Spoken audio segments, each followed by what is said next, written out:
Jemaat Muslim Ahmadiyah Indonesia menyoroti hasil peluncuran Indeks Kota Toleran atau IKT 2025 yang diselenggarakan oleh Setara Institute bekerja sama dengan Ford Foundation pada Selasa 22 April 2026 di Hotel Mangkuluhur atau Tech Suites sebagai momentum penting untuk memperkuat praktik toleransi di berbagai daerah. Dalam kegiatan yang turut dihadiri perwakilan pemerintah daerah, akademisi serta berbagai elemen masyarakat, dan didukung Kementerian Dalam Negeri tersebut, sejumlah kota mendapatkan apresiasi atas upaya membangun iklim keberagaman yang inklusif.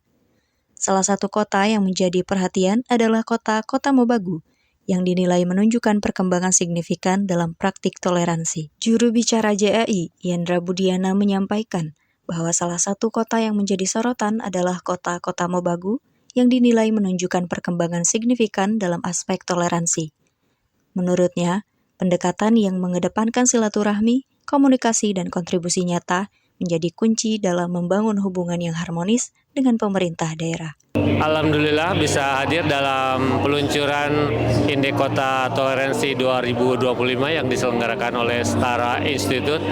Ini kalau tidak salah acara yang ke-9, di mana acara ini juga didukung oleh Kementerian Dalam Negeri, hadir berbagai para kepala daerah dari seluruh Indonesia. Nah, ada salah satu hal yang menarik dalam acara pemberian penghargaan Indeks Kota Toleransi ini, salah satunya adalah Kota Mobagu.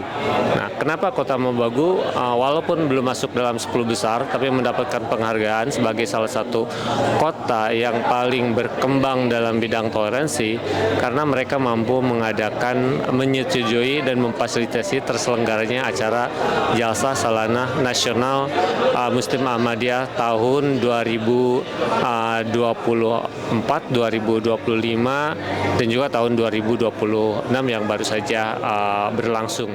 Di sisi lain, peneliti Setara Institute Halili Hasan menyebut bahwa dinamika peringkat dalam Indeks Kota Toleran tidak hanya ditentukan oleh jumlah kasus, tetapi juga respons pemerintah daerah. Halili juga menyoroti bahwa kasus terhadap kelompok rentan, termasuk Ahmadiyah, masih menjadi perhatian di sejumlah daerah, terutama di wilayah yang belum masuk kategori kota toleran matang. Secara metodologi sebenarnya ada beberapa hal yang sudah kita upayakan. Yang pertama, yang paling pokok, kita memastikan bahwa IKT ini tidak saja melibatkan peneliti-peneliti setara dalam konteks pengumpulan data. Kita punya associate researcher di perguruan tinggi, di daerah-daerah, kita punya korban juga. Jadi kalau ada yang misalnya punya grievance, punya komplain, punya keluhan yang berkaitan dengan peristiwa intoleransi di masing-masing daerah, itu bisa, mereka juga punya ruang yang sama gitu kan. Dan data yang disampaikan oleh teman-teman itu berlaku sama dengan data yang disampaikan misalnya oleh para peneliti, associate researcher, kemudian local partner. Itu satu. Yang kedua, kita juga memastikan bahwa secara lebih substantif, sebenarnya data itu bukan sekedar apa yang diramaikan di media sosial.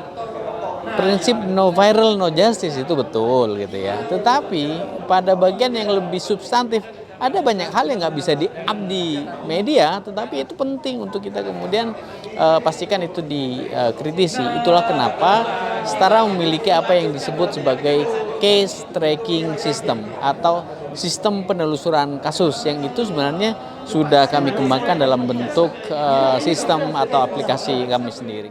Namun demikian, ia menegaskan bahwa di kota-kota dengan kategori tertinggi, kasus persekusi terhadap Ahmadiyah cenderung tidak ditemukan. Tim Warta Ahmadiyah mengabarkan dari Jakarta.